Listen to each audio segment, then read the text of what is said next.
CIET NCERT के जरिए पेश है 8वीं जमात के लिए समयदर्शी किताब ख्याल।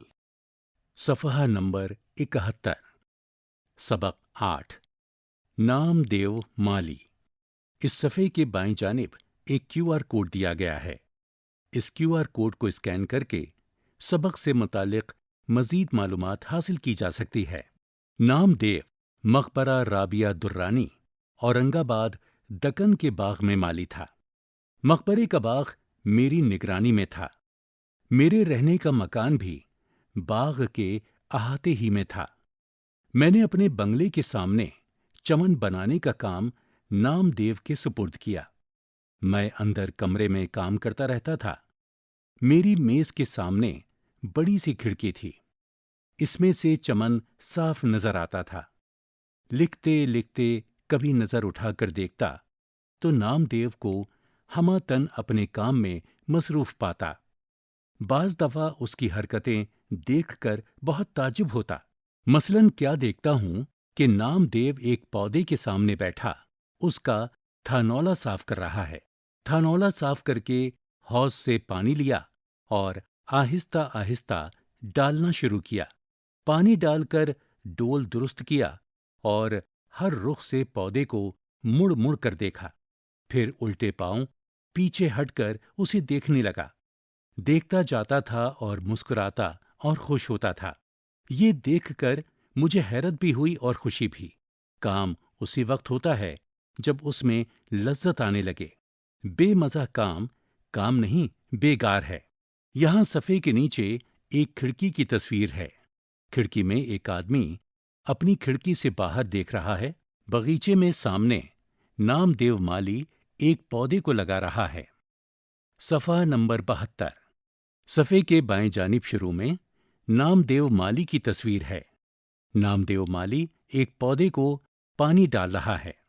अब मुझे इससे दिलचस्पी होने लगी। यहाँ तक कि बाज़ वक्त अपना काम छोड़कर उसे देखा करता, मगर उसे खबर न होती कि कोई देख रहा है या उसके आसपास क्या हो रहा है। वो अपने काम में मगन रहता। उसकी कोई औलाद ना थी। वो अपने पौधों और पेड़ों ही को अपनी औलाद समझता था और औलाद की तरह उनकी परवरिश और निगहदाश्त करता। उनको सब्ज और शादाब देखकर ऐसा ही खुश होता जैसे माँ अपने बच्चों को देखकर खुश होती है। वो एक एक पौधे के पास बैठता, उनको प्यार करता, झुक झुक के देखता और ऐसा मालूम होता गोया उनसे चुपके चुपके बातें कर रहा है। जैसे जैसे वो बढ़ते, फूलते, फलते, उसका दिल भी बढ़ता और फूलता फलता था।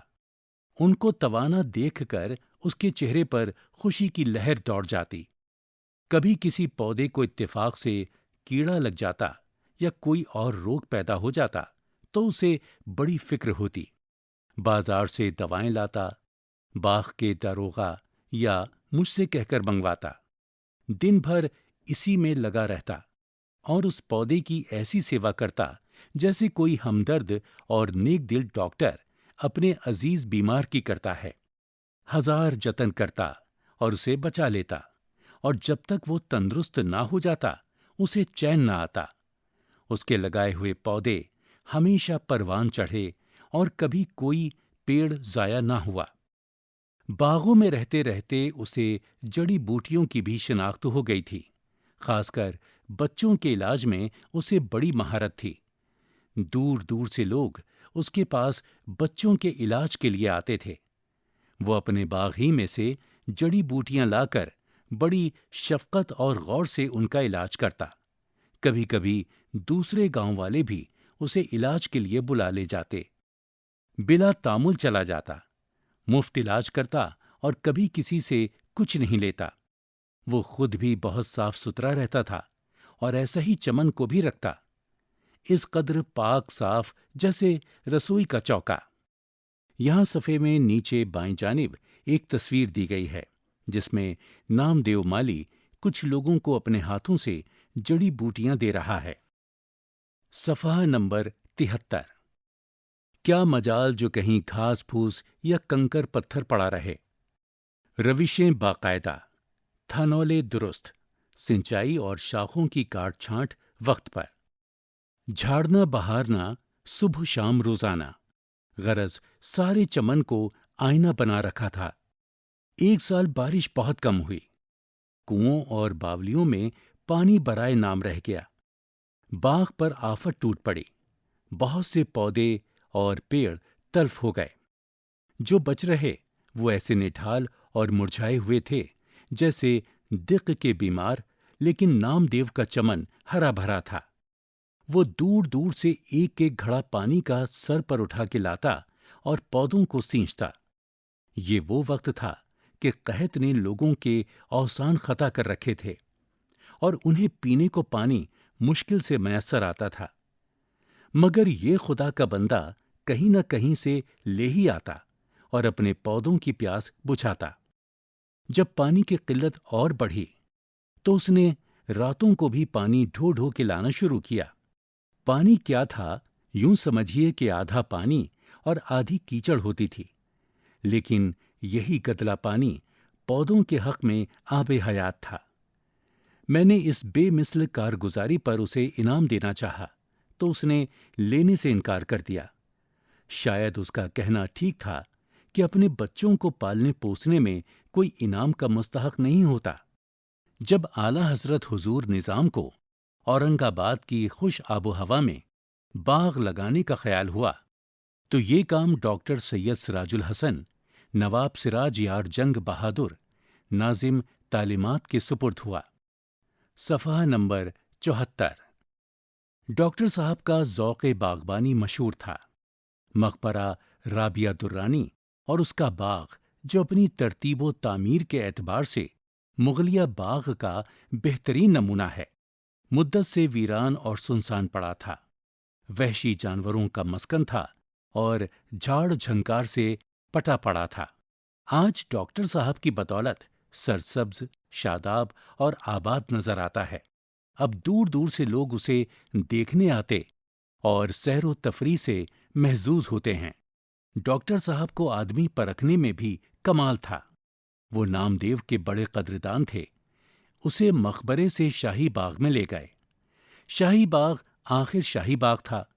कई कई निगराहकार और बीसियों माली, और माली भी कैसे कैसे, टोक्यो से जापानी, तेहरान से ईरानी और शाम से शामी आए थे। उनके बड़े ठाट थे। ये डॉक्टर साहब की उपज थी। वो शाही बाग को हकीकत में शाही बाग बनाना चाहते थे। यहां भी नामदेव का वही रंग था। उसने न फने बागबानी की कहीं तालीम पाई थी और न उसके पास कोई सनद या डिप्लोमा था। अलबत्ता काम की धुन थी। काम से सच्चा लगाव था और उसी में उसकी जीत थी। शाही बाग में भी उसका काम महाकाज रहा। बस ये था और उसका काम। वो बहुत सादा, भोला भाला और मुनकसिर मिजाज था। उसके चेहरे पर बशाशत और लबों पर मुस्कुराहट खेलती रहती थी। छोटे बड़े हर एक से झुक कर मिलता। गरीब था और तनख्वाह भी कम थी। उस पर भी अपने गरीब भाइयों की बिसात से बढ़कर मदद करता रहता था। काम से इश्क था और आखिर काम करते करते ही इस दुनिया से रुखसत हो गया। यहां सफ़े के नीचे एक तस्वीर दी गई है जिसमें नामदेव माली अपने बच्चों की तरह पौधों की देखभाल कर रहा है। सफ़हा नंबर 75।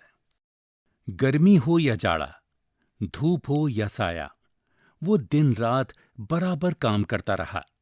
लेकिन उसे कभी ये ख्याल ना आया कि मैं बहुत काम करता हूं या मेरा काम दूसरों से बेहतर है। इसीलिए उसे अपने काम पर फख्र या गुरूर ना था। वो ये बातें जानता ही ना था। उसे किसी से बैर था न जलापा। वो सबको अच्छा समझता और सबसे मोहब्बत करता था। वो गरीबों की मदद करता, वक्त पर काम आता, आदमियों, जानवरों, पौधों की खिदमत करता। लेकिन उसे कभी ये एहसास ना हुआ कि वो कोई नेक काम कर रहा है। नेकी उसी वक्त तक नेकी है जब तक आदमी को ये नामालूम हो कि वो कोई नेक काम कर रहा है। जहां उसने ये समझना शुरू किया, नेकी नेकी नहीं रहती। जब कभी मुझे नामदेव का ख्याल आता है तो मैं सोचता हूं कि नेकी क्या है और बड़ा आदमी किसे कहते हैं। हर शख्स में कुदरत ने कोई न कोई सलाहियत रखी है। उस सलाहियत को दर्जाए कमाल तक पहुंचाने में सारी नेकी और बड़ाई है। दर्जाए कमाल तक न कभी कोई पहुंचा है, न पहुंच सकता है, लेकिन वहां तक पहुंचने की कोशिश ही में इंसान इंसान बनता है। ये समझो कुंदन हो जाता है। अगर नेकी और बड़ाई का ये मयार है, तो नामदेव नेक भी था और बड़ा भी। मौलवी अब्दुल हक। यहाँ सफ़े के नीचे एक जंगल की तस्वीर दी गई है, जिसमें हर तरफ हरियाली है। सफ़हा नंबर 76। लफ्ज़ो मानी। हमतन, पूरी तवज्जो के साथ। थनौला, वो गढ़ा जो दरख्त के चारों तरफ पानी रोकने के लिए बनाया जाता है। तवाना, सेहतमंद, तंदुरुस्त।